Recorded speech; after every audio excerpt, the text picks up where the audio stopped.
Helena acordava com o sol. Não porque um despertador a chamava para a vida, mas porque o sol, para ela, era o próprio relógio da existência. Há 42 anos, desde que se casara com o amor de sua vida, o sol era o seu primeiro bom dia. Aos 62 anos, com a pele do rosto marcada por linhas finas que contavam histórias de sorrisos e de lágrimas, seu corpo conhecia o ritmo da terra, o ciclo das estações, a linguagem secreta das frutas que se entregavam ao seu toque. Suas mãos, nodosas e manchadas pelo tempo e pelo trabalho, eram um mapa de dedicação. Cada calo, cada pequena cicatriz, era uma medalha de honra conquistada na cozinha, seu santuário, o lugar onde a magia acontecia. A rotina era um balé sagrado. O primeiro ato era sempre o mesmo. A água na chaleira de ágata, o chiado suave anunciando a fervura, o aroma do café coado no pano, um perfume que se entrelaçava com as primeiras horas da manhã e que, para Helena, era o cheiro da própria esperança. Ela bebia o café lentamente, sentada na cadeira de madeira que seu falecido marido havia feito para ela, olhando pela janela a vida que despertava no quintal. As goiabeiras, as laranjeiras, os pés de amora. Eram mais do que árvores, eram cúmplices, fornecedoras da matéria-prima de seus sonhos.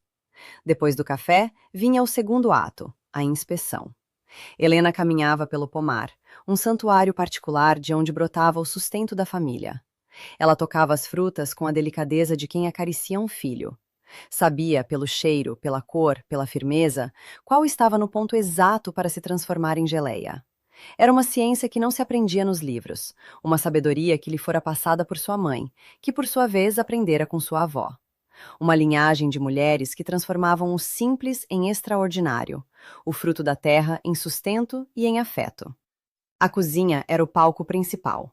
Um fogão a lenha, grande e imponente, era o coração pulsante da casa e do negócio. Foi ali, naquela cozinha de azulejos brancos e panelas de cobre penduradas, que a Delícias da Família nasceu. Não como uma empresa, mas como um gesto de amor. As primeiras geleias foram feitas para presentear amigos, para celebrar nascimentos, para confortar em momentos de luto. O sabor era tão único, tão cheio de alma, que logo a demanda cresceu. O que era um presente virou encomenda, e as encomendas se multiplicaram. Helena nunca pensou em si mesma como uma empresária. Ela era uma artesã, uma alquimista. Sua alegria não estava nos números, nos balanços, nas planilhas que seu filho Ricardo, com seu diploma de administração recém-adquirido, começou a introduzir na rotina da casa. A alegria de Helena estava no processo. No som da fruta sendo cortada, na dança do açúcar se dissolvendo na calda, no aroma que invadia a casa e a vizinhança, no ploc satisfatório do pote de vidro selando a vácuo, aprisionando ali dentro não apenas uma compota, mas um pedaço de sua alma. Ricardo, seu único filho, era o centro de seu universo. Desde pequeno, ela o protegera, o amara, trabalhara incansavelmente para que ele tivesse as oportunidades que ela nunca teve. O dinheiro das primeiras vendas, guardado com esmero em um pote de costura, pagou seus estudos, suas roupas, seus sonhos. Quando ele se formou, Helena, orgulhosa, entregou-lhe as rédeas do pequeno negócio. Você é o futuro, meu filho, ela dissera, com os olhos marejados. Eu sou só a mão que mexe o tacho. Ele, ambicioso e cheio de ideias modernas, transformou a cozinha de Helena em uma marca. Registrou o nome, criou um logotipo, substituiu os potes de vidro reutilizados por embalagens padronizadas. Helena não se importou. Via o brilho nos olhos do filho e isso lhe bastava. Ela continuava no seu posto, na sua cozinha, garantindo que a qualidade, a alma do negócio, permanecesse intacta, mesmo que o nome na embalagem agora fosse maior que o seu. A chegada de Patrícia, a nora, mudou sutilmente a dinâmica. Patrícia era como as frutas que Helena descartava. Bonita por fora, mas sem doçura, sem a maturação necessária para se tornar algo bom. Ela vinha da cidade, com unhas perfeitamente pintadas que nunca tocariam a terra, com um desprezo velado por tudo o que fosse rústico, simples, genuíno. Ela olhava para as mãos de Helena com uma mistura de pena e repulsa. Helena, em sua sabedoria silenciosa, percebia. Percebia os cochichos, os olhares trocados entre o filho e a nora quando ela se aproximava. Percebia que a casa, antes um lar, começava a se parecer com um território dividido. A cozinha ainda era seu reino, mas o resto da casa, a parte social, pertencia a Patrícia e a Ricardo. Eles recebiam amigos para jantares, onde as geleias de Helena eram servidas como um produto exótico, uma curiosidade, e não como o pilar que sustentava todo aquele luxo. O negócio cresceu. Ricardo, com o faro para os negócios que herdara do pai e a ambição que era só sua, expandiu a distribuição. A Delícias da Família deixou de ser um produto de bairro para frequentar as prateleiras de empórios gourmet na capital. Com o crescimento, veio a necessidade de uma estrutura profissional. Ricardo e Patrícia convenceram Helena de que precisavam de um escritório, de uma sede. Compraram um prédio comercial no centro da cidade, um monólito de vidro e aço que feria os olhos de Helena. Mas por que, meu filho? A nossa casa é grande, a cozinha é o coração de tudo. Ela argumentara, com uma ponta de angústia na voz.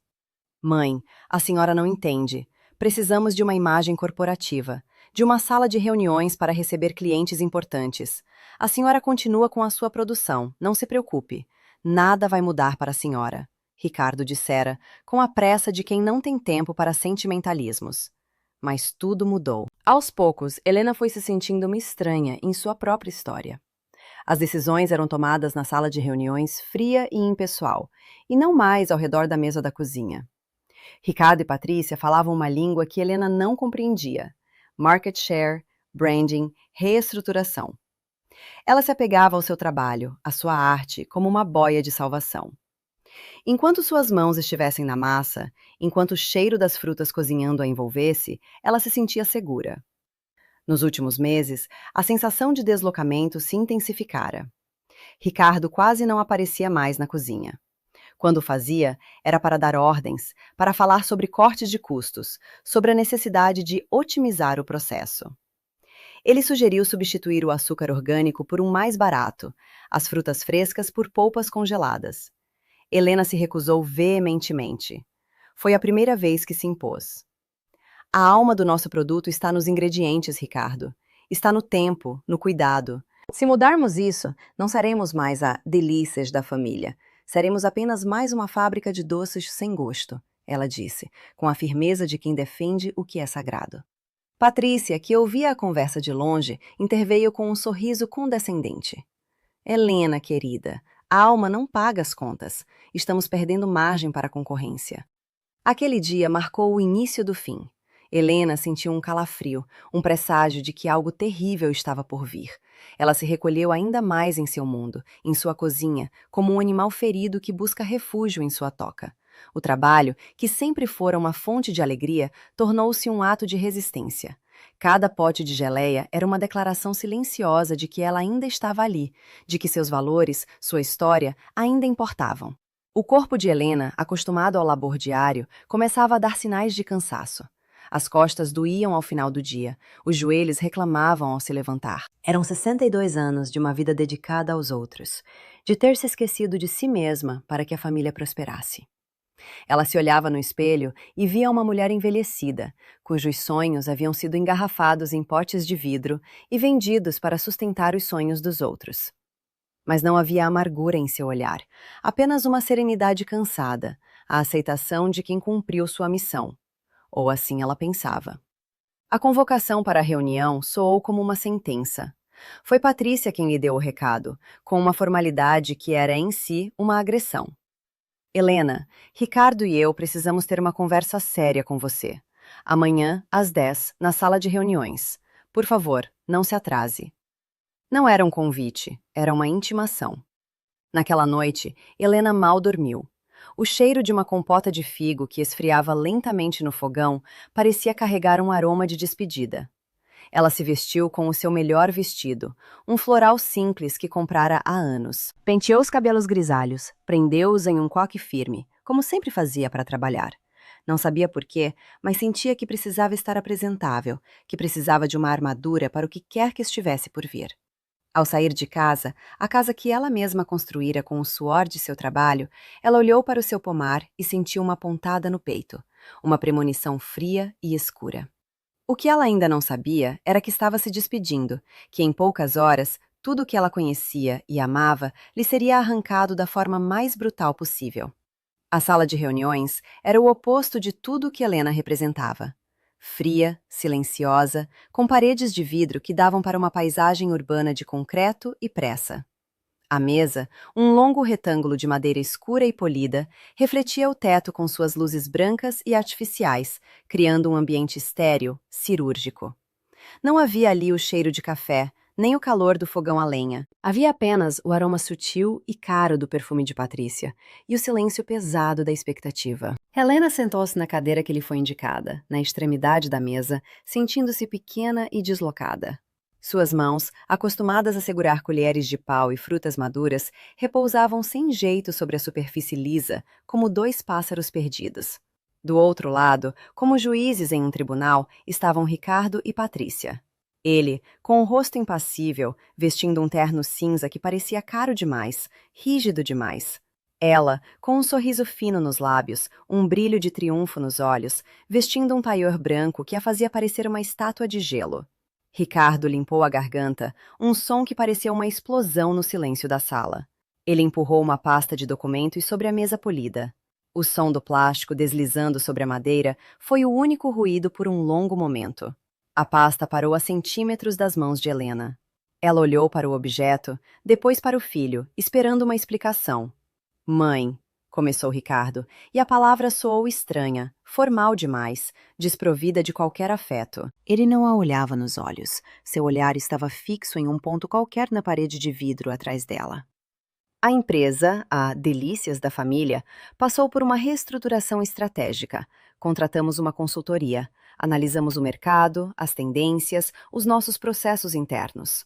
Helena franziu a testa. Não entendia onde ele queria chegar com aquele discurso ensaiado. Reestruturação? Consultoria? Eram palavras vazias para ela. Seu mundo era feito de coisas concretas: frutas, açúcar, fogo, tempo. E o seu cargo? Ele continuou, hesitando por uma fração de segundo.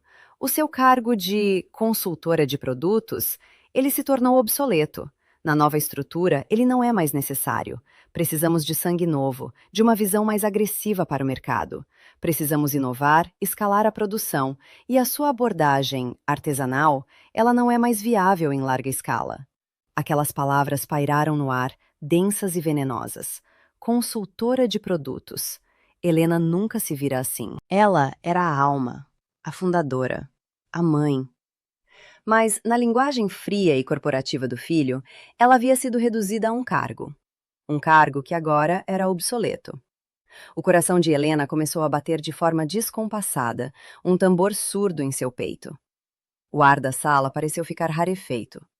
Antes que Helena pudesse processar o golpe, antes que pudesse formular uma pergunta, a voz de Patrícia cortou o ar, afiada como um caco de vidro.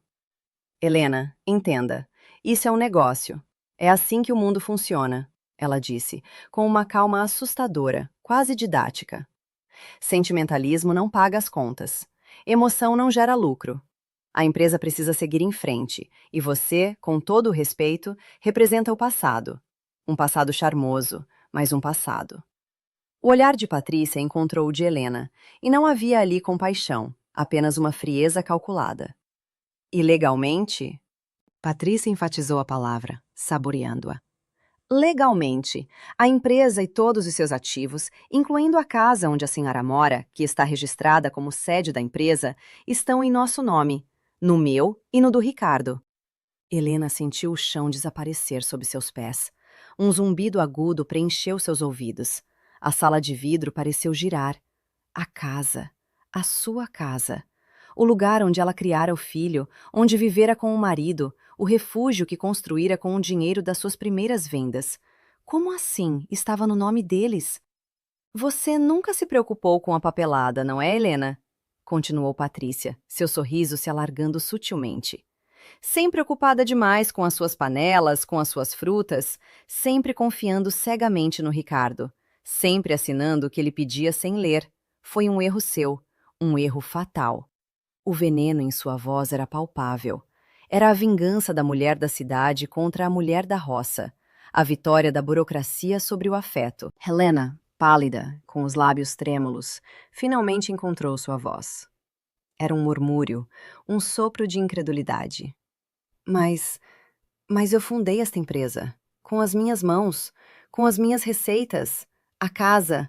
A casa foi comprada com o dinheiro dos doces que eu vendia na feira. Ricardo, meu filho, diga a ela.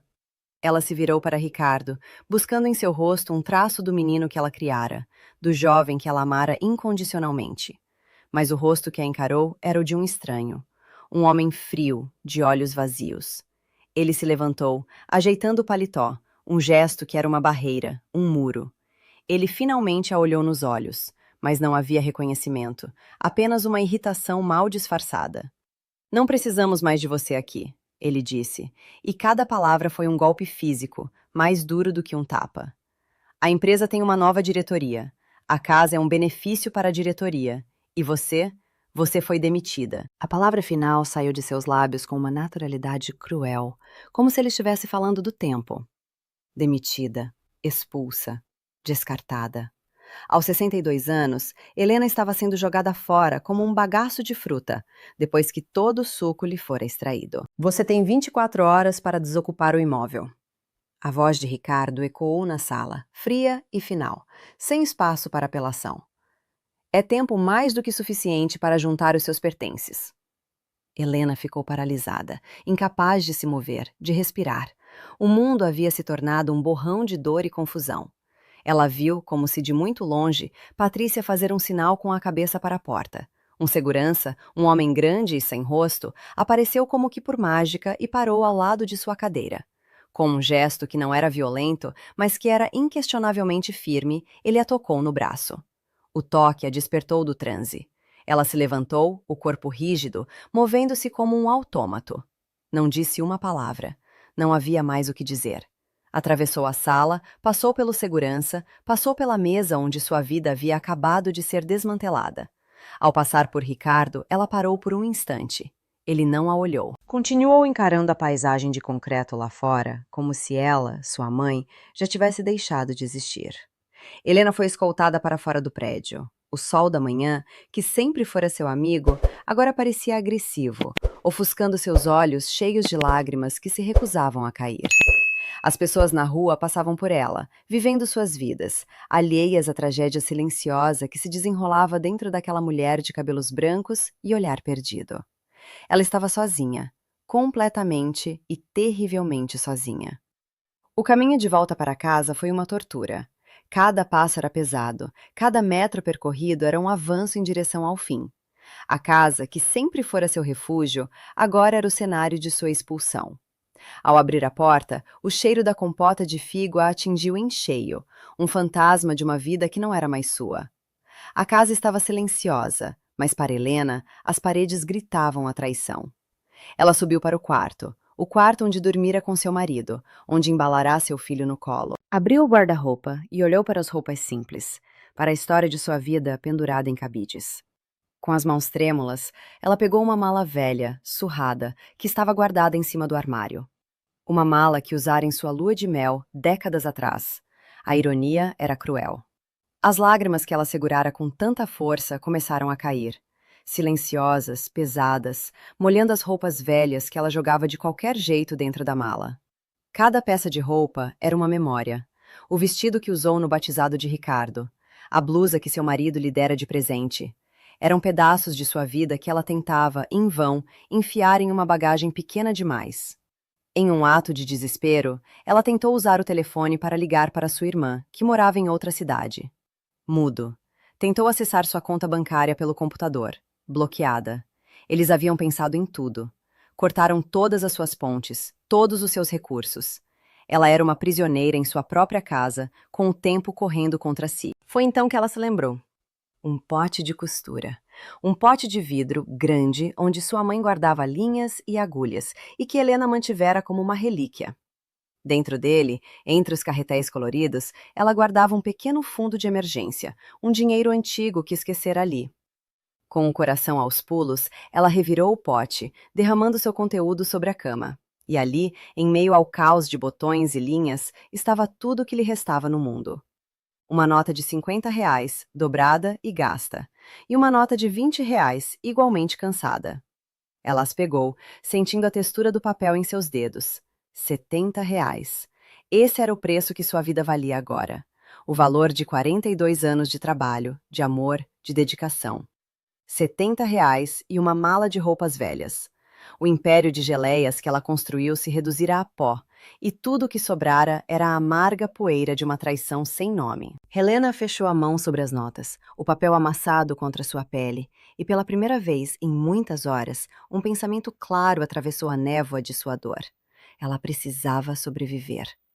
A porta se fechou atrás dela com um clique seco, final.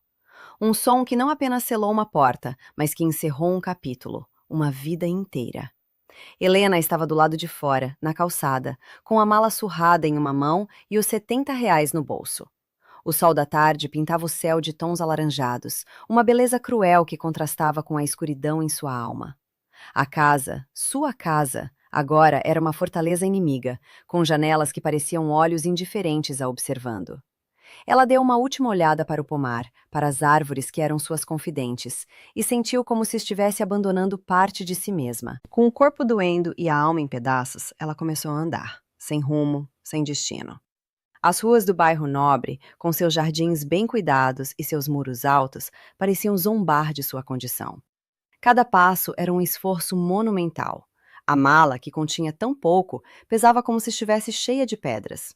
Pedras de humilhação, de perda, de desespero.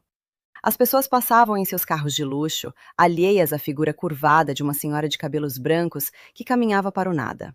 A cidade, que sempre fora seu lar, tornou-se um labirinto hostil. Os sons urbanos, buzinas, sirenes, o falatório apressado das pessoas a agrediam, amplificando sua sensação de solidão. Ela era invisível, uma pária, uma peça descartada do jogo da vida. O cheiro de comida vindo de um restaurante a fez lembrar que não comia nada desde o café da manhã, mas a fome era um incômodo distante, abafado pela dor maior que a consumia.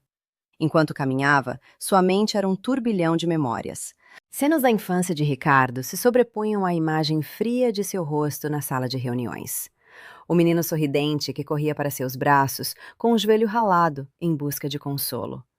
Onde estava aquele menino? Como ele se transformara naquele monstro de terno e gravata? A dor da traição era amplificada pelo amor que ela ainda sentia, um amor teimoso e incondicional que se recusava a morrer, mesmo diante da mais brutal das rejeições. Ela pensou em seu falecido marido, Antônio. O que ele diria se a visse assim? A vergonha a inundou. Antônio era um homem simples, mas de valores inabaláveis. Honra e trabalho eram seus lemas. Ele ficaria destroçado ao ver o que o filho se tornara, o que fizera com a própria mãe. As lágrimas voltaram a seus olhos, mas desta vez eram lágrimas de raiva, uma raiva impotente que se misturava ao luto. As horas passaram. O céu escureceu. As luzes da cidade se acenderam, criando um espetáculo de brilho que não a alcançava. Ela estava em um poço de escuridão. O cansaço físico começou a se impor. Seus pés estavam inchados, suas pernas tremiam. Ela precisava parar, encontrar um lugar para passar a noite. Um banco de praça? Um abrigo? A ideia a aterrorizava. Foi então, no fundo de sua memória, em meio aos escombros de sua mente, que uma fagulha surgiu. Um nome, um rosto. Seu Antônio. Não o seu falecido marido, mas outro Antônio.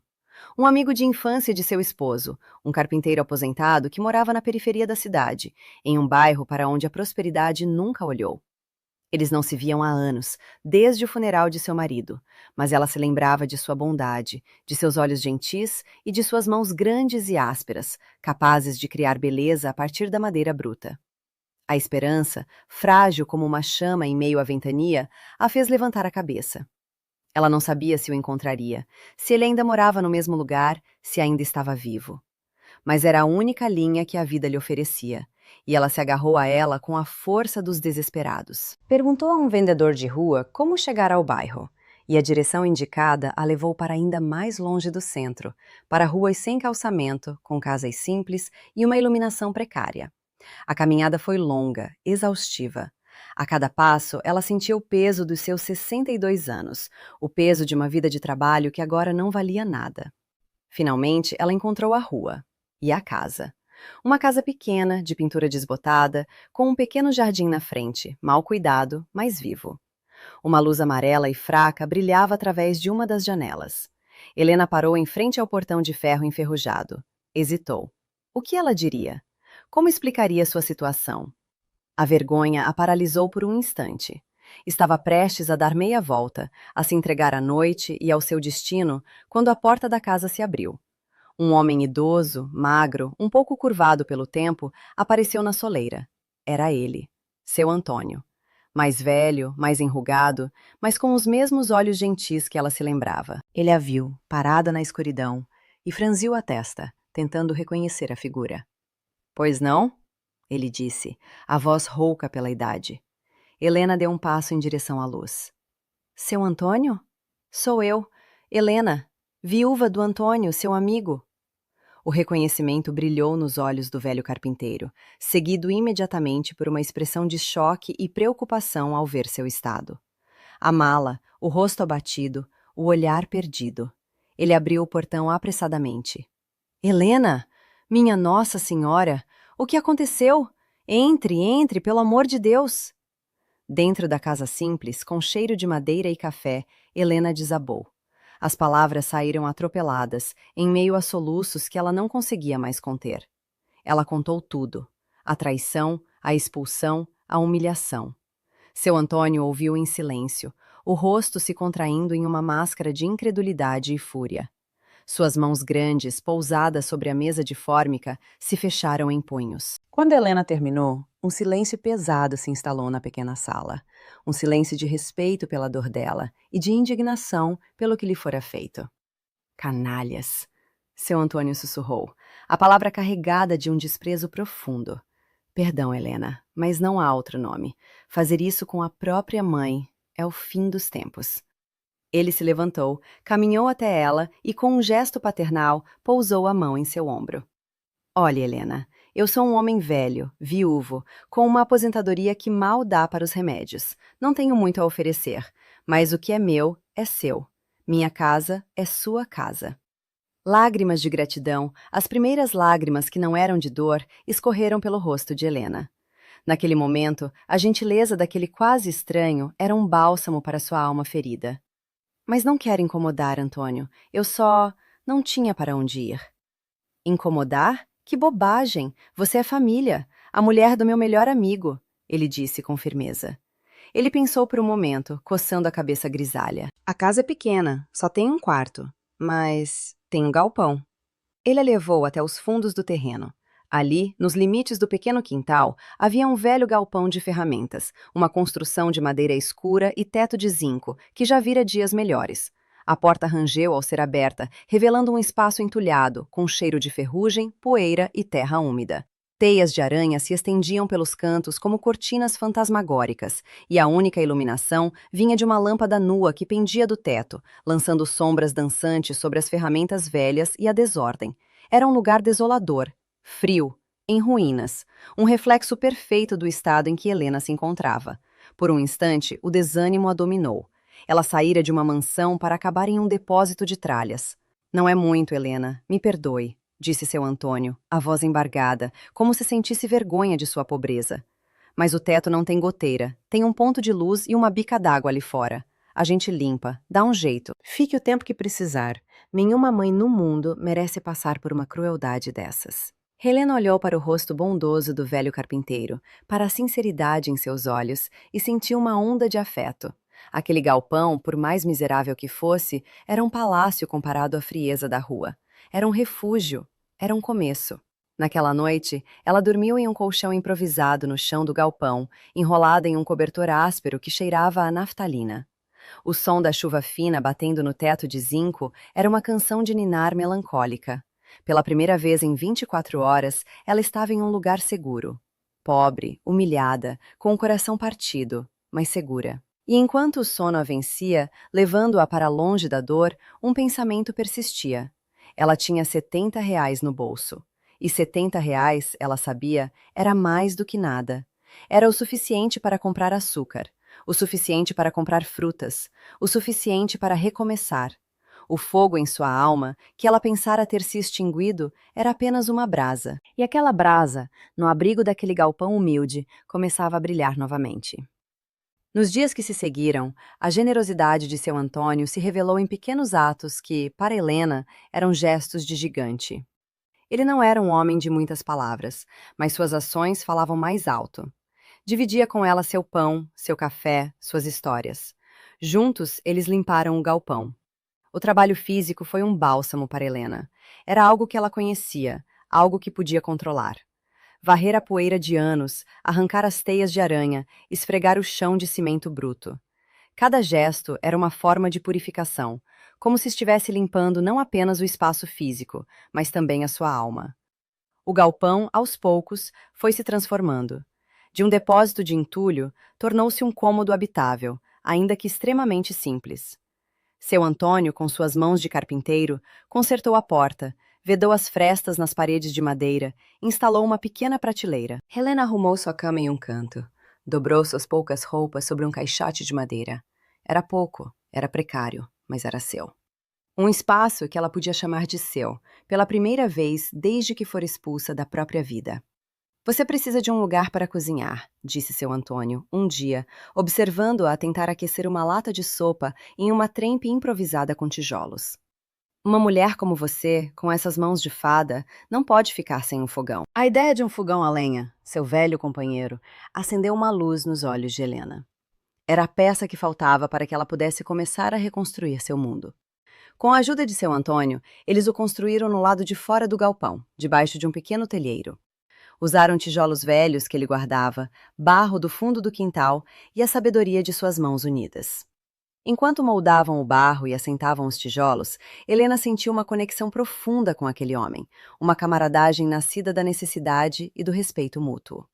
A construção do fogão foi mais do que um ato prático, foi um ato simbólico. Era a fundação de sua nova vida, tijolo por tijolo. Quando o fogão ficou pronto, Helena o admirou como se fosse uma obra de arte. Era rústico, imperfeito, mas irradiava uma promessa de calor e de recomeço. Agora, ela tinha a ferramenta. Faltava a matéria-prima. Com o coração batendo forte, ela pegou os R$ 70. As duas notas de papel, já gastas pelo manuseio ansioso, pareciam ao mesmo tempo uma fortuna e uma ninharia. Ela caminhou até a feira mais barata do bairro, um lugar vibrante e caótico, muito diferente dos empórios gourmet que seus produtos costumavam frequentar. O cheiro de terra molhada, de verduras frescas e de fritura se misturavam no ar. Helena se moveu com cautela, os olhos calculando os preços, a mente fazendo contas. Cada centavo era precioso. Ela não podia se dar ao luxo de um erro. Passou pela banca de frutas vermelhas, morangos e amoras, mas o preço era proibitivo. Seu coração se apertou de saudade da geleia de morango, sua receita mais famosa. Mas não era hora para luxos, era hora de sobrevivência. Finalmente, ela encontrou o que procurava. Uma banca no final da feira, vendendo frutas da estação que não estavam perfeitas o suficiente para as prateleiras dos supermercados. Goiabas com pequenas manchas na casca, mangas um pouco passadas do ponto. Frutas que o olhar treinado de Helena sabia que ainda guardavam doçura e sabor em seu interior. Eram as rejeitadas, assim como ela, e por isso mesmo o preço era irrisório. Ela comprou uma saca de goiabas, alguns quilos de açúcar, o mais barato que encontrou, e uma garrafa de vinagre de álcool. Negociou com o feirante, uma habilidade que não usava há anos, e conseguiu alguns limões de brinde. Sobraram algumas moedas, que ela guardou como um tesouro. De volta ao seu galpão, ela espalhou as compras sobre a mesa de madeira. Era pouco, mas era um começo. Era o embrião de sua ressurreição. O ritual do recomeço foi solene, quase religioso. Primeiro, ela acendeu o fogo no novo fogão. A luta para fazer a lenha úmida pegar, o cheiro da fumaça que ardia nos olhos, a primeira chama que vacilou e depois cresceu, forte e estável. Aquele fogo era a materialização de sua própria teimosia em não se apagar. Depois veio a preparação das frutas. Ela lavou as goiabas uma a uma na água fria da bica, sentindo a textura da casca sob seus dedos. Com uma faca pequena e amolada que seu Antônio lhe emprestara, ela cortou as partes machucadas, salvando a polpa boa. O gesto era preciso, econômico. Nada podia ser desperdiçado. A panela de alumínio amassada, um presente de uma vizinha de seu Antônio, foi para o fogo. Dentro dela, as goiabas picadas, o açúcar, um pouco de água e o suco dos limões para dar brilho e acidez. E então, Helena começou a mexer. O movimento da colher de pau na panela era hipnótico, uma dança que suas mãos conheciam de cor. Enquanto mexia, o mundo lá fora desaparecia. Não havia traição, não havia dor, não havia humilhação. Havia apenas ela, a panela, o fogo e a transformação da matéria. O aroma que subiu do tacho foi a primeira recompensa. Um cheiro doce e cítrico que se misturava com o perfume rústico da fumaça do fogão a lenha. Era um cheiro de casa, um cheiro de infância, um cheiro de esperança. Fechou os olhos por um instante, inalando profundamente, sentindo o perfume preencher não apenas o ar, mas também os espaços vazios de sua alma. A câmera lenta de sua memória focaria em suas mãos. Mãos que já não usavam a aliança de casamento, nem os anéis que o filho lhe dera em aniversários passados. Mãos nuas, calejadas, livres. Mãos que agora trabalhavam não mais por amor a uma família que atraiu, mas por amor a si mesma, pela sua própria sobrevivência. A cauda engrossava, borbulhando lentamente, a cor mudando de um amarelo pálido para um âmbar profundo e translúcido. A textura aveludada da compota era um deleite para os olhos. O calor do fogo em seu rosto era um abraço, um calor que era de vida, de luta, e não mais apenas de paixão. Era o calor da forja, onde seu espírito estava sendo temperado. Enquanto a geleia apurava, ela preparou os potes. Potes de vidro de azeitona, de palmito, que ela e seu Antônio haviam pedido aos vizinhos. Ela os lavou e os esterilizou em água fervente, um cuidado que era sua marca registrada. A garantia de que seu produto, por mais humilde que fosse sua origem, teria a máxima qualidade. O momento de encher os potes foi mágico. A compota quente e perfumada sendo despejada, preenchendo o vidro, transformando um objeto descartado em um recipiente de tesouro. Com um pano de prato, ela limpou as bordas e fechou as tampas com força. E então, ela esperou. Esperou pelo som, o som que era a sua sinfonia, a prova final de que tudo dera certo. Um por um, os potes esfriavam, e o vácuo se formava. E o som veio. Um ploc agudo e satisfatório. Depois outro, e mais outro. Cada ploc era um pequeno som de vitória na imensidão de sua perda. Era a promessa de que o vácuo em sua vida também poderia, um dia, ser selado. Naquela tarde, alinhados sobre a mesa de madeira, estavam 12 potes de uma geleia de goiaba perfeita, brilhante, perfumada. 12 pequenos sóis dourados, nascidos do fogo, da dor e da teimosia de uma mulher que se recusava a ser derrotada. Helena olhou para eles e, pela primeira vez em muitos dias, um sorriso genuíno, ainda que cansado, brotou em seus lábios. Ela não tinha mais uma empresa. Ela não tinha mais uma casa. Mas ela tinha a sua arte. E agora, ela tinha um produto. A jornada de 1000 quilômetros começava com um único passo, e o dela começava com 12 potes de geleia de goiaba. A primeira venda foi o passo mais difícil. Carregava consigo não apenas o peso dos potes de vidro, mas o peso da incerteza e da vergonha. Helena se sentia uma intrusa, uma pedinte. A mulher que um dia fora a matriarca de um negócio próspero, agora se via na posição de bater de porta em porta, oferecendo seu trabalho em troca de alguns trocados. Ela escolheu a casa da vizinha da frente, Dona Elvira, uma senhora falante que sempre a cumprimentava com um sorriso. Com o coração na boca e um pote de geleia na mão, ela atravessou a rua. Hesitou por um longo momento diante da porta, a mão suspensa no ar. E se ela dissesse não? E se a olhasse com pena? Finalmente, ela bateu. 3 batidas tímidas na madeira. Dona Elvira abriu a porta, o rosto curioso se transformando em um sorriso acolhedor ao ver Helena. Helena, querida, que surpresa boa! Entre, aceite um café. Obrigada, Elvira, mas não quero incomodar. Eu fiz uma geleia de goiaba. Pensei que talvez a senhora quisesse provar, disse Helena, a voz saindo mais baixa do que pretendia, enquanto estendia o pote como uma oferenda. Dona Elvira pegou o pote, admirando a cor vibrante da geleia através do vidro. Mas que beleza! Parece uma joia! Feita no fogão novo que o Antônio lhe fez, aposto. O cheiro tem chegado aqui e deixado a gente com água na boca. Ela abriu o pote, pegou uma colherinha e provou. Seus olhos se fecharam em apreciação. Minha nossa, Helena, que delícia! Faz anos que não provo uma geleia com esse gosto. Gosto de fruta de verdade, de infância. Não é como aquelas do mercado, que só tem açúcar. Helena sentiu o rosto corar de prazer. Aquele elogio sincero valia mais do que qualquer lucro. Eu estou vendendo alguns potes para ajudar nas despesas, ela confessou com dificuldade. Vendendo? Pois eu compro agora mesmo. E quero mais 2. Um para dar para minha filha, ela vai adorar. Quanto é? Helena não havia pensado no preço. Quanto valia seu trabalho? Seu tempo? Sua história? Ela murmurou um valor baixo, quase pedindo desculpas. Dona Elvira a olhou com severidade. Que valor baixo que, mulher? Isso aqui é ouro em pote. Pode cobrar o dobro e ainda estará barato. Ela pagou o valor que achava justo, e não o que Helena pedira. Com o dinheiro na mão, as primeiras notas ganhas com seu novo velho ofício, Helena se sentiu tonta. Era real, era possível. Encorajada, ela visitou outras casas na rua. Nem todos compraram, mas a maioria se encantou com a história por trás da geleia e principalmente com o sabor. Ao final do dia, ela havia vendido 6 potes. 6. Metade de sua produção. Ela voltou para o seu galpão com o coração mais leve e a bolsa um pouco mais pesada. Contou o dinheiro sobre a mesa. Cada nota, cada moeda. Era pouco, mas era dela. Suado, honesto, conquistado. Naquela noite, ela não comprou apenas comida. Comprou a sensação de dignidade que lhe havia sido roubada. Com o lucro, ela comprou mais frutas, mais açúcar. E fez mais geleia. A produção dobrou. 24 potes. E os vendeu. Todos eles. A notícia do ouro em pote de Helena se espalhou pela vizinhança como fogo em capim seco.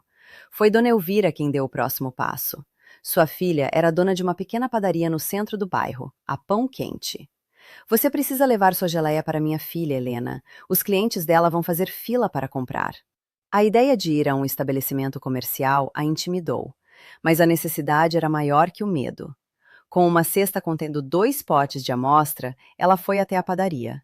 O lugar era simples, mas movimentado. O cheiro de pão assando se misturou ao de sua geleia, criando uma combinação celestial. A filha de Dona Elvira, uma mulher jovem e despachada chamada Lúcia, a recebeu com um misto de curiosidade e ceticismo. Provou a geleia ali mesmo, no balcão. Sua expressão mudou da dúvida para a surpresa, e da surpresa para o entusiasmo. Dona Helena, isso é maravilhoso! Onde a senhora estava escondida com esse talento todo? Lúcia exclamou. Eu quero 10 potes, para começar. Se vender bem, a gente encomenda mais. 10 potes, de uma só vez. Helena quase não acreditou. Era sua primeira grande encomenda.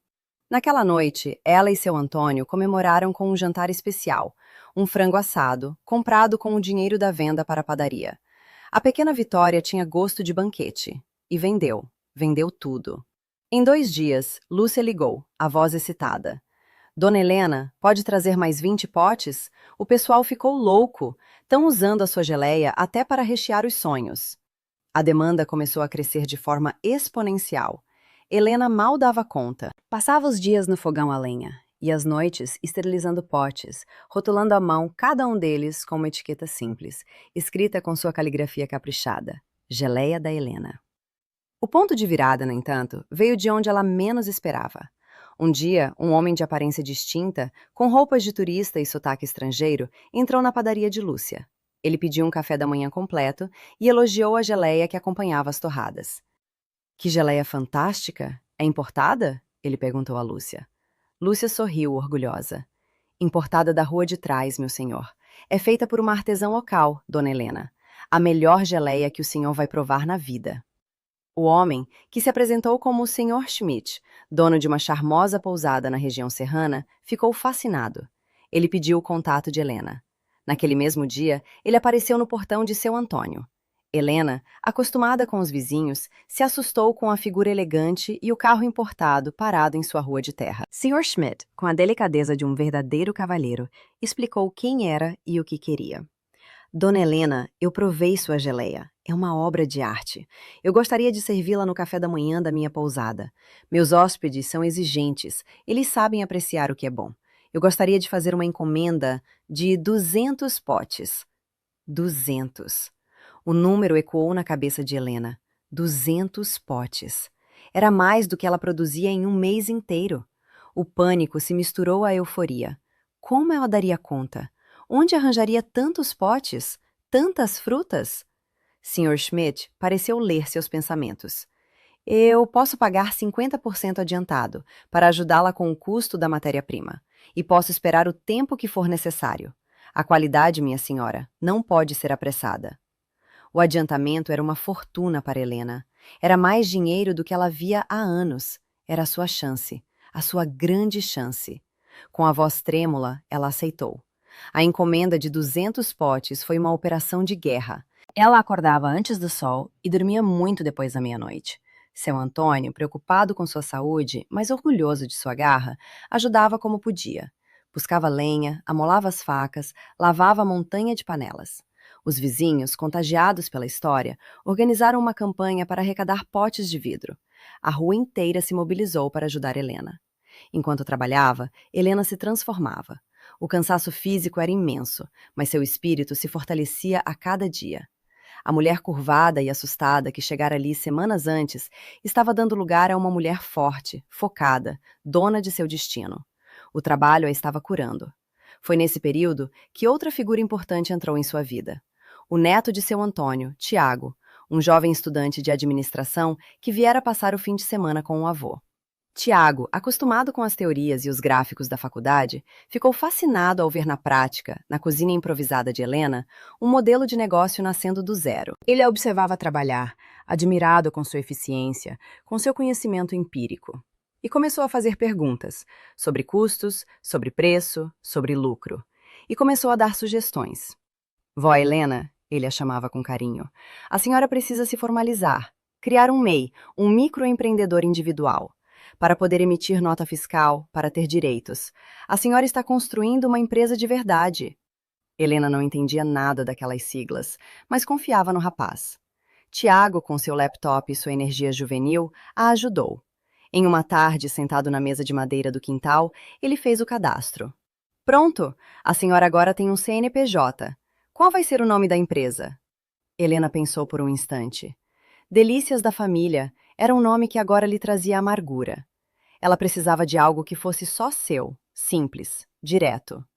Pode ser Geleias da Helena? Ela sugeriu com timidez. Tiago sorriu.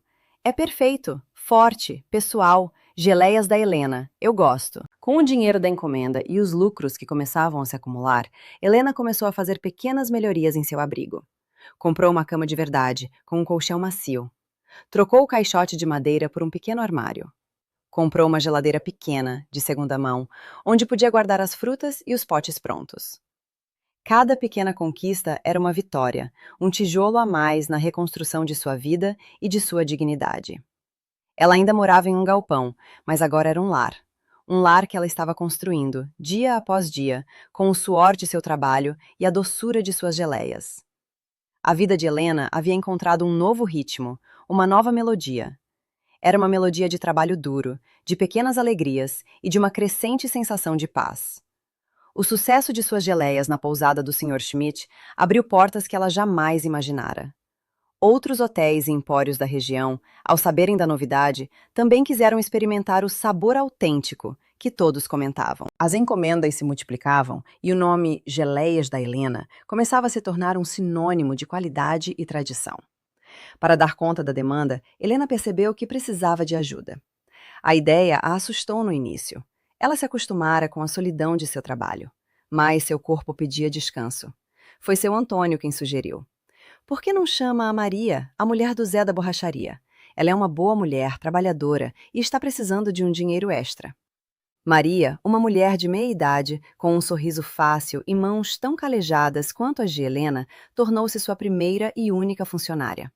As duas se entenderam de imediato. Havia entre elas uma comunicação que não precisava de palavras, a cumplicidade de mulheres que conheciam o peso da vida e o valor do trabalho. Juntas, elas formavam uma dupla imbatível, descascando frutas, mexendo tachos e enchendo potes, enquanto conversavam sobre a vida, os filhos, os sonhos. O galpão, antes silencioso, agora era preenchido por risadas e pelo som de duas vidas que se entrelaçavam pelo trabalho. Um sábado de manhã, Lúcia, a dona da padaria, fez um convite a Helena. Dona Helena, vai ter uma feira de produtores locais aqui na praça. É uma ótima oportunidade para a senhora mostrar suas geleias para mais gente. Eu já reservei um espacinho para a senhora, do lado da minha barraca de pães. Helena hesitou. Expor-se assim, em público, a fazia-se sentir vulnerável. Mas a insistência de Lúcia e o encorajamento de seu Antônio a convenceram. Naquela manhã, ela e Maria arrumaram uma mesa de madeira simples, com uma toalha de chita colorida. Sobre a toalha, elas dispuseram os potes de geleia como se fossem joias. Geleia de goiaba, de manga, de laranja, de pimenta. Um arco-íris de cores e sabores. Helena, de pé atrás de sua modesta barraca, sentia um frio na barriga, mas ao ver os primeiros clientes se aproximando, curiosos, seu nervosismo deu lugar a um orgulho sereno. Ela oferecia pequenas amostras em palitinhos, explicando com paciência a origem de cada fruta, o processo de fabricação. As pessoas provavam e seus rostos se iluminavam. O sabor genuíno de suas geleias era um argumento de venda imbatível. E ela sorria, um sorriso genuíno, de quem se sente feliz e realizada em seu ofício. Foi nesse momento, no auge de sua pequena glória, que o passado resolveu lhe fazer uma visita. Um SUV preto, importado, com os vidros escuros, parou bruscamente a poucos metros de sua barraca, bloqueando a passagem de outros carros. O som da buzina, longo e arrogante, rasgou a atmosfera alegre da feira. Helena, incomodada pelo barulho, olhou na direção do carro. Seu coração deu um salto doloroso e parou. Ela conhecia aquele carro. Através do para-brisa, ela viu os rostos de Ricardo e Patrícia. O ar lhe faltou. O sorriso em seu rosto congelou e se desfez. O mundo ao seu redor pareceu desaparecer, e só restaram eles, os algozes de sua felicidade, sentados em seu trono de metal e vidro. Patrícia, com seus óculos de sol de grife empurrados para o alto da cabeça, a viu. E um sorriso de puro escárnio se formou em seus lábios vermelhos. Ela cutucou Ricardo, apontando na direção de Helena. "Olha lá, Ricardo!" Sua voz soou alta, cruel, feita para ser ouvida não apenas por Helena, a pelos que estavam ao redor. "Não é a sua mãe? A fundadora? Que gracinha! Virou feirante!" Ela soltou uma gargalhada, um som agudo e desagradável que fez com que várias pessoas se virassem para olhar. A humilhação foi instantânea, um veneno que se espalhou pelas veias de Helena, gelando seu sangue. Ela queria se esconder, desaparecer, ser engolida pela terra.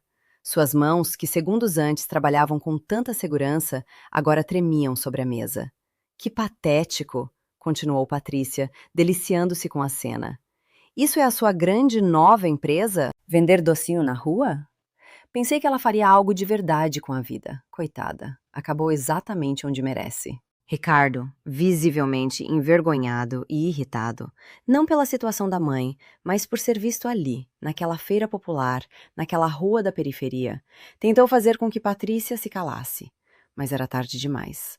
O estrago estava feito. Ele olhou para a mãe, não com compaixão, mas com raiva. Como ela se atrevia a manchar o nome da família daquela maneira? Como ela ousava expor a sua pobreza e, por tabela, a imagem dele? Ele baixou o vidro do carro. O rosto que Helena viu era uma máscara de desprezo. "Eu não acredito que você está se expondo a essa humilhação", ele disse, a voz baixa, mas carregada de uma fúria contida. "Está pedindo esmola com esses docinhos? O que as pessoas da cidade, os nossos amigos, os nossos contatos vão pensar de nós se souberem disso?" A palavra nós atingiu Helena como um soco no estômago. Não havia mais um nós. Ele a excluíra de sua vida, de sua família, de sua casa. E agora ele se preocupava com o que os outros pensariam? Helena o encarou, e em seus olhos não havia mais medo, nem submissão.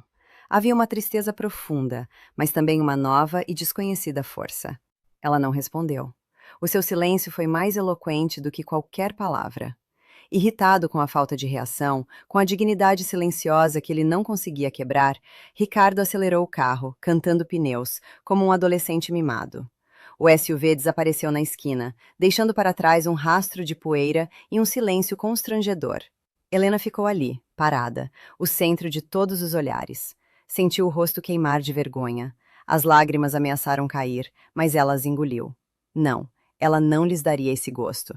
Não choraria na frente de todos. Maria se aproximou e, sem dizer uma palavra, segurou sua mão. O toque foi um gesto de solidariedade, uma âncora em meio à tempestade. Um cliente, um senhor que tinha visto toda a cena, se aproximou da barraca. Não ligue para essa gente, minha senhora, ele disse, com a voz carregada de indignação. Gente que não tem educação nem coração. Me vê 3 potes dessa geleia de laranja que parece tão boa quanto seu caráter. Outros clientes se aproximaram, fazendo o mesmo. A humilhação que Ricardo e Patrícia tentaram impor teve o efeito contrário. As pessoas, penalizadas com sua dor e admiradas com sua postura, fizeram questão de demonstrar seu apoio da única maneira que podiam, comprando suas geleias. Naquela tarde, Helena vendeu todo o seu estoque. Mas a vitória financeira não tinha o mesmo sabor. A ferida, que ela pensava estar cicatrizando, havia sido reaberta e agora sangrava. De volta ao seu galpão, a máscara de força finalmente caiu. Ela se permitiu chorar. Chorou de raiva, de dor, de humilhação. Mas enquanto as lágrimas rolavam, algo mudou dentro dela. A tristeza começou a dar lugar a uma nova emoção, a determinação. Uma determinação fria, cortante, inabalável. Eles a chamaram de feirante, de pedinte. Eles riram de seus docinhos. Eles previram seu fracasso, pois ela lhes mostraria. Ela lhes mostraria o que uma mulher humilhada, com as mãos calejadas e um coração partido, era capaz de fazer. O fogo em seu peito, que eles tentaram apagar com desprezo, agora ardia mais forte, mais alto, mais quente do que nunca. Não era mais apenas uma questão de sobrevivência. Agora era uma questão de honra. A Geleias da Helena não seria apenas uma empresa, seria a sua resposta, a sua vitória, a sua justiça. Os 2 anos que se seguiram foram uma sinfonia de trabalho incessante e crescimento vertiginoso. A humilhação na feira, que poderia tê-la destruído, tornou-se o combustível que alimentava a fornalha de sua ambição. Helena não trabalhava mais apenas para sobreviver. Ela trabalhava para provar a si mesma e ao mundo o seu valor. A lembrança do sorriso desdenhoso de Patrícia e do olhar de desprezo de Ricardo era um aguilhão que a impelia para a frente, que não a deixava descansar. O pequeno negócio caseiro, nascido da necessidade e do desespero, começou a tomar forma de uma empresa de verdade. O neto de seu Antônio, Tiago, agora formado, tornou-se seu braço direito. Ele viu nas geleias da Helena não apenas a realização de uma mulher guerreira, mas também um case de sucesso, um exemplo prático de tudo o que aprendera na faculdade. Com sua ajuda, Helena navegou pelo mundo da burocracia, dos impostos, dos contratos. A demanda explodiu. O contrato com a pousada do Sr. Schmidt foi a porta de entrada para um mercado que Helena sequer sabia que existia, o de produtos gourmet, de luxo. A história por trás da marca, a da mulher que perdeu tudo e recomeçou do zero, com receitas de família e um sabor autêntico, era tão atraente quanto o produto em si. Donos de empórios finos, chefes de restaurantes estrelados, todos queriam a verdadeira geleia artesanal em seus estabelecimentos. O galpão nos fundos do quintal de seu Antônio ficou pequeno demais. A produção, antes limitada a algumas dezenas de potes por dia, agora precisava ser de centenas. A cozinha improvisada já não dava conta. Vó Helena, a gente precisa expandir, dizia Tiago, mostrando-lhe gráficos de crescimento em seu tablet.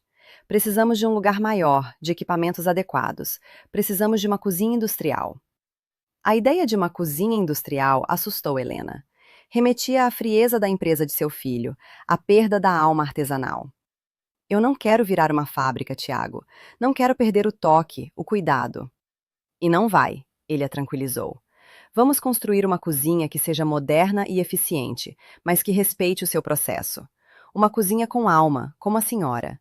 Mas para isso, a gente precisa de dinheiro, de um investimento.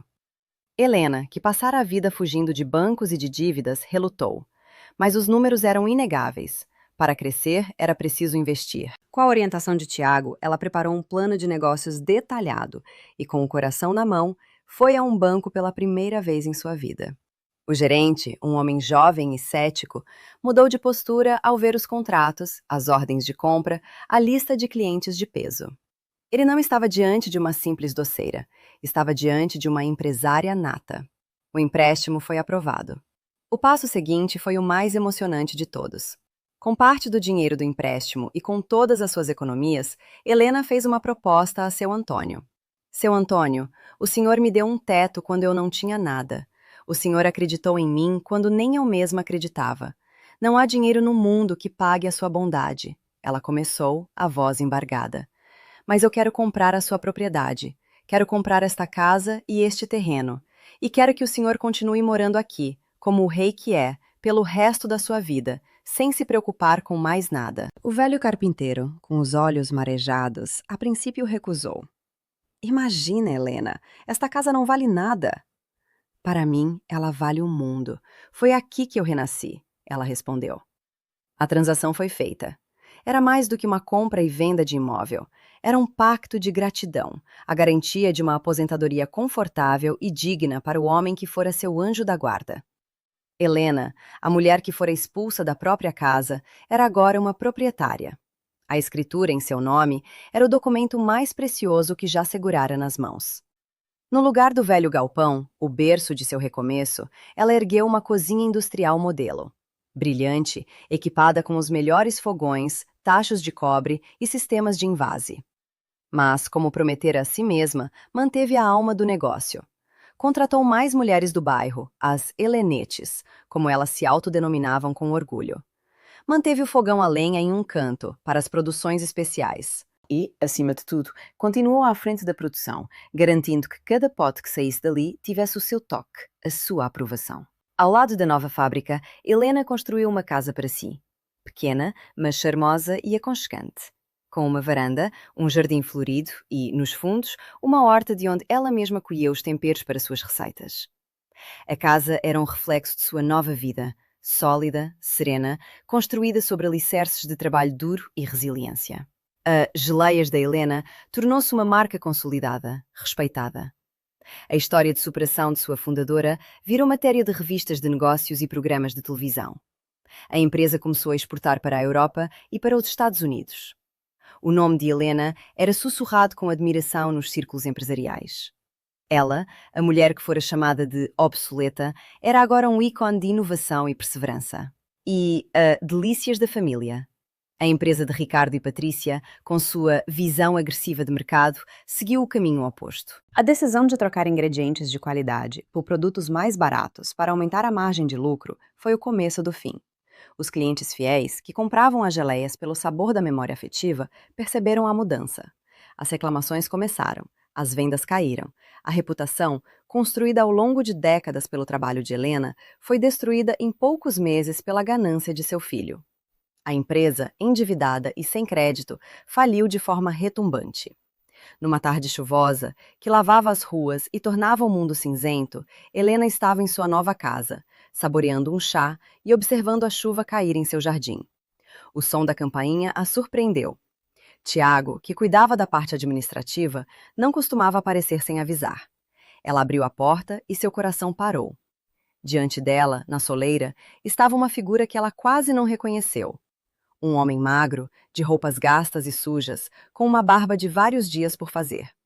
O cabelo, antes sempre arrumado, caía desgrenhado sobre a testa. Ele estava encharcado, tremendo de frio ou de nervosismo. Seus olhos, antes arrogantes e frios, agora eram os de um cão perdido e assustado. Era Ricardo. O silêncio entre eles era denso, pesado, preenchido apenas pelo som da chuva.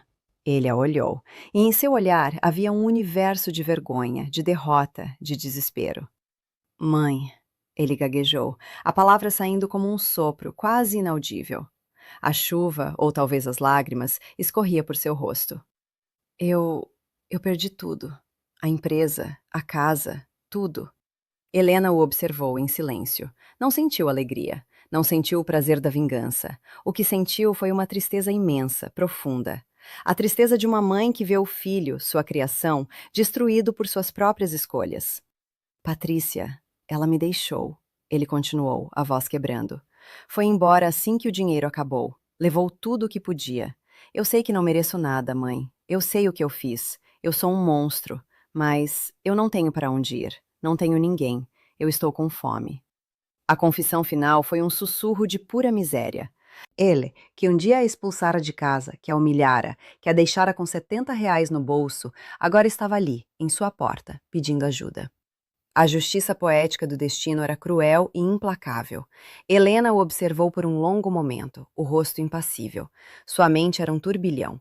A parte ferida de sua alma queria bater a porta em seu rosto, deixá-lo ali, na chuva, para que ele sentisse na pele um pouco do que ela sentira. Mas a mãe dentro dela, a mãe que nunca morre, sentiu uma pontada de compaixão. Não pelo homem que ele se tornara, mas pelo menino que ele um dia fora. Ela não disse uma palavra, apenas deu um passo para o lado e abriu o portão. Foi um gesto simples, mas que continha um mundo de significados. Não era um gesto de perdão, era um gesto de poder. O poder de quem está por cima, de quem dita as regras. Na manhã seguinte, a cena final se desenrolou. A chuva parara e um sol pálido tentava romper as nuvens. Na cozinha impecavelmente limpa e movimentada da Geleias da Helena, Ricardo, vestindo um avental simples e limpo, muito grande para seu corpo emagrecido, estava descarregando caixas pesadas de laranjas. Seus movimentos eram desajeitados, o suor brotava em sua testa. O trabalho físico, algo que ele sempre desprezara, era uma tortura para seu corpo desacostumado. Helena se aproximou. Ela não o tocou. Não lhe deu um abraço de boas-vindas. Seu rosto era sereno, mas seus olhos eram firmes, de uma calma que impunha respeito. Ela parou ao seu lado e estendeu-lhe uma faca de descascar e uma tábua. Ricardo a olhou confuso. A produção de hoje é de compota de laranja em caldas, ela disse, a voz calma, mas sem calor. A voz de uma chefe para um funcionário. Quero todas essas laranjas descascadas e sem a parte branca até o meio-dia. Ele pegou a faca e a tábua, as mãos tremendo ligeiramente. Ele a olhou, talvez esperando mais alguma coisa, uma palavra de consolo, uma migalha de afeto, mas Helena apenas se virou e caminhou de volta para sua sala de supervisão, um aquário de vidro de onde ela podia ver toda a produção. A justiça não veio na forma da vingança, do grito, da humilhação. Veio de uma forma muito mais sutil e poderosa. Veio ao fazê-lo entender, através do suor, da dor nas costas, dos calos nas mãos, o verdadeiro valor do trabalho. O valor daquilo que ele um dia, com desdém, chamara de docinhos e mendicância. Ele agora era uma peça na engrenagem do império que ela construíra das cinzas de sua traição.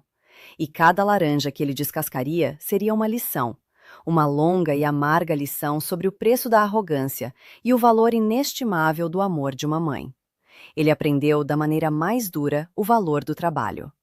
Mas será que ele aprendeu o valor de uma mãe? O que você faria no lugar de Helena? Perdoaria ou faria exatamente o mesmo? Deixe sua opinião sincera aqui nos comentários. Se histórias de superação como esta tocam o seu coração, não se esqueça de curtir este vídeo e se inscrever no canal para mais narrativas de mulheres fortes que chocaram o mundo com sua resiliência.